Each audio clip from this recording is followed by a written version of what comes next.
Now to Capitol Hill, where after 6 votes, as I said, we still don't have a Speaker of the House. Here's Kevin McCarthy moments after the House adjourned tonight. Crawl before I walk before I walk. And I felt as though we had a very good discussion. Okay, where to happen next? Well, I think what you should gauge is being able to do that vote, that the discussions are going well and continue. But that doesn't mean they're done. Joining me now is Newt Gingrich, former Speaker of the House and Fox News contributor. Newt, I read somewhere today, I should remember where it is, but I don't because I've been reading a lot, that there was the idea floated, which might have stirred this latest progress in the negotiations, that McCarthy at some point might say, okay, forget about this. We're going to form some type of coalition with some Democrats and start moving things along. Have you heard any of that? No, and I don't think that Kevin would do that. McCarthy is a very solid conservative. His commitment to America was very solidly conservative. The rules changes he'd already proposed were very solidly conservative. There's no common ground. And if you give the Democrats any sense of control, they're going to demand veto over the investigations. They're going to demand veto over the committee structures. It's not possible. So I think McCarthy's decided he's going to wear down and work with the 20 members who have been hostile. I noted that on the motion to adjourn, all but 4 of them voted with the conference. Only 4 of them voted against the Republican conference on the motion to adjourn. And I think that's a good sign. I've been told all day from various phone calls that a lot of the members are now looking for a way to come back together. They want some concessions. Most of the things they want are relatively reasonable. And that's part of the legislative process, as you pointed out earlier. I did a tweet today saying it's really hard to explain to Putin or Xi Jinping or Kim Jong-un exactly what's going on, because this is freedom. And freedom is messy and sloppy and also remarkably creative. We'll get there. And we'll have a speaker probably sometime tomorrow. And I just checked a few minutes ago.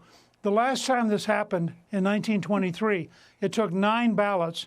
And the following election, the Republicans picked up 22 more seats. So people shouldn't assume this is the end of the Republican Party in any way. This is a healthy, tough, serious conversation.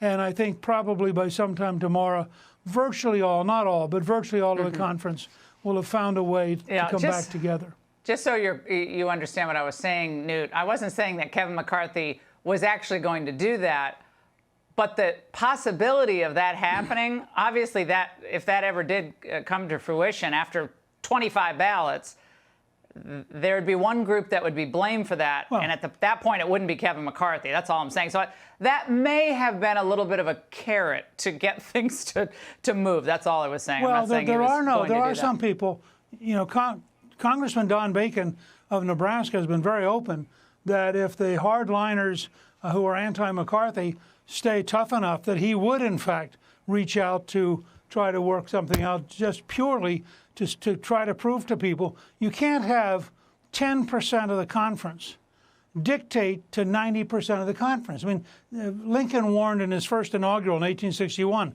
the problem with secession as a principle is once you get to secede, so does everybody else get to secede. Well, that's the problem that these guys have now created.